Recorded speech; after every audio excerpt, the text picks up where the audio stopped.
The film opens with our main character, Eddie Morra, standing on the ledge of a penthouse balcony, looking down at the streets below. Armed men are breaking down his door. He's trapped with nowhere to go. Eddie tells us this is the result of using a little pill, and now we flash back to see how he got here. Just a few months earlier, Eddie's life is a complete mess.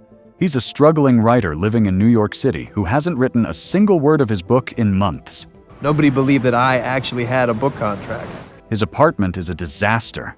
He looks like he hasn't showered in days, and he's completely broke. His girlfriend, Lindy, who's been patient and supportive, finally has enough. She breaks up with him, telling him she can't watch him waste his potential anymore. Eddie is devastated but knows she's right. He's a failure. A few weeks passed this way. Maybe a few months.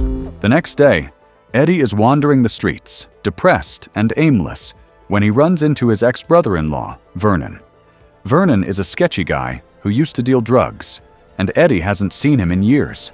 They grab coffee, and Vernon can tell Eddie's life has hit rock bottom. Vernon tells Eddie he's got something that will change his life.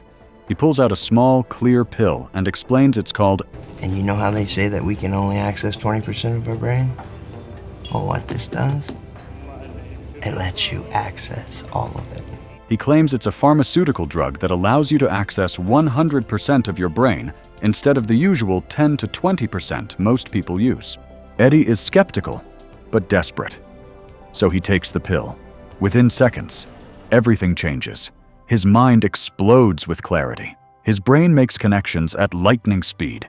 He goes back to his filthy apartment, and in just a few hours, he cleans the entire place, finishes a third of his novel, and even helps his landlord's wife with her law school exam using knowledge he didn't even know he had. She didn't have a chance. What are your suggestions? In 45 minutes, it was a polished gem. She was pleased. The effect wears off after about 12 hours, and Eddie crashes hard. He immediately wants more. He tracks down Vernon and begs for another pill. Vernon is reluctant, but agrees to give Eddie his entire stash if Eddie runs an errand for him. Eddie agrees and takes the bag to Vernon's apartment. When he arrives, he finds Vernon's apartment door open. He walks in and discovers Vernon has been murdered, shot multiple times. Eddie panics, but then remembers Vernon mentioned he had a stash of NZT hidden somewhere. He frantically searches the apartment and finds a secret compartment containing a huge supply of NZT pills, along with about $10,000 in cash. Eddie grabs everything and runs. Back home, Eddie starts taking NZT every single day. The transformation is incredible. He finishes his entire novel in just 4 days. He teaches himself multiple languages fluently. He learns to play piano like a master. He starts day trading in the stock market and turns his $10,000 into over $2 million in just 10 days. Eddie becomes a completely different person. He gets a stylish haircut, buys expensive designer clothes, and exudes confidence. This was great. Eddie's success catches the attention of Carl Van Loon, a powerful billionaire business mogul. Van Loon is impressed by Eddie's financial analysis and hires him as a consultant for a massive corporate merger worth hundreds of millions of dollars. I do have a formula, Mr. Pierce. Delusions of grandeur. I don't have delusions of grandeur. I have an actual recipe for grandeur. Eddie is now playing in the big leagues. One night, Eddie's apartment is broken into while he's not home. His stash of NZT is still safe because he hid it, but he realizes someone is after him. The man in the tan coat is getting closer.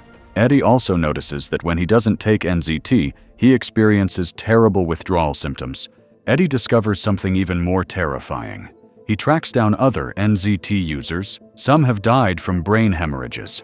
Others have severe memory loss and illness. Eddie realizes the drug is killing people, and he might be next.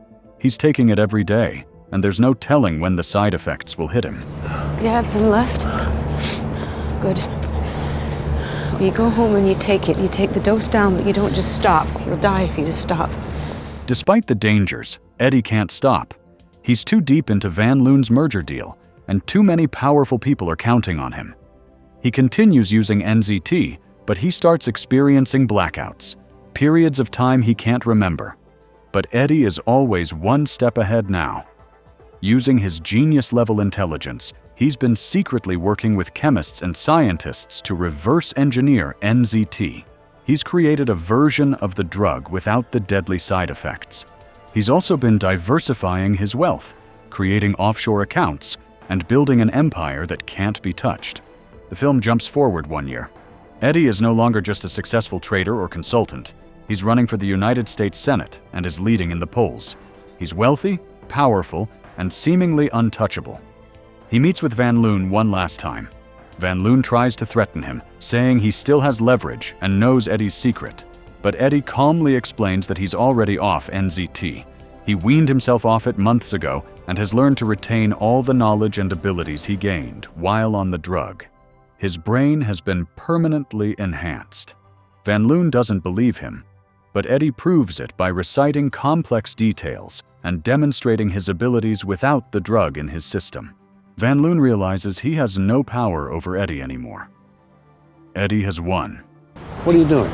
Do you want to be president of the United States or brain dead, stuck full of tubes? I'll take my chances. I told you, your chances don't exist. We shut down your lab. You don't think some smartass in NZT might have 2 or 3 or even 4 labs? So what? You're not making any more. That's right, I'm not. I thought better of it.